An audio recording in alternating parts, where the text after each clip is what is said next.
Kapag daw mas matigas yung valve spring, mas maganda manakbo, mas malakas, at mas ayos. Meron nga pala kami ditong dalawang klase ng valve spring, isang 3.0 at 2.8. Pero bago yon, ipapapiga ko muna siya o ipapapress ko muna siya sa asawa ko. 2.8 tapos 3.0 yan. Unahin mo ito. Huwag mo naturo. Makikita ka eh. Tingnan mo. Baka masugatan ka pa sa dulo ah. Yung isa naman. Yan. Yan naman. Dalawang kamay din. Alam mas malambot. Ito. Yan. Ayos. Sapa. Ito. Yan. Sabihin mo kung mas malambot ah. Yan. Okay. Ito isa. Yan. Dalawang kamay din. Ang hirap. Matigas yan? Matigas to. Sige. Okay na. Mas malambot to. Ano ba to? Story time na naman tayo. Bali yung 3.0 na valve spring nga pala. Gamit na yan. Saglit ko nga lang nagamit yan eh. Ginabit ko nga pala yan sa 57 all stock na motor ko. Wala lang, nag-explore lang ako. Pero ang gamit ko naman kasi talaga yung 2.8. Tapos kung hindi naman yung 2.8, yung 2.6 na pang wave 125. Satisfied naman na ako sa nagamit ko na yun. Pero syempre dahil makulit nga at gustong mag-explore pa, ginamit ko itong 3.0 na to. At dito ay napagastos ako lalo. At hindi lang yun, bumagal din yung takbo ng motor ko dahil dito.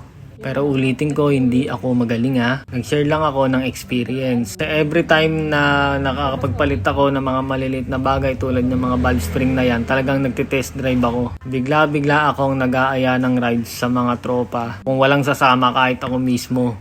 Meron din ako pinagtetestingan na daan at doon ko siya sinusubok. Napansin ko na mas bumagal siya at napagastos ako. Napagastos ako, oo, dahil nga binili ko siya.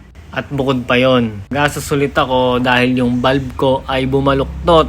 Hindi inaasahang pagkakataon, yung valve ko ay bumaluktot. Ang baluktot niya, medyo napansin ko rin na lumuwag na yung kanyang valve guide, kaya bumili pa ako ulit ng valve guide. Imagine nyo kung hindi ako DIY at nangyari sa akin yun, edi mas mapapagastos pa ako sa labor ng motor.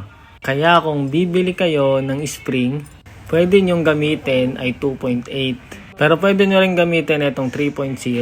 Wala naman nagbabawal sa inyo. Kumbaga, share ko lang naman yung knowledge ko o yung experience pala na baka sakaling mas makatulong sa inyo at baka naman dahil sa video na to ay makatipid kayo. Hindi rin naman kasi talaga ako madamot sa kung anong na-experience ko. Actually marami nga rin mga bata dito sa amin na ngayon pala nagmumotor na padala sa akin nagtatanong at sinishare ko sa kanila. Pero nakadepende pa rin yun kung ano yung gustong bilhin nila. Kumbaga nag-share lang ako ng konting suggestion. Pero at the end of the conversation, lagi ko pa rin sinasabi na bahala sila kung anong gusto nila. Kasi kahit naman anong bilhin nila, kahit ano naman ang gawin nila, may matututunan at matututunan pa rin naman, di ba?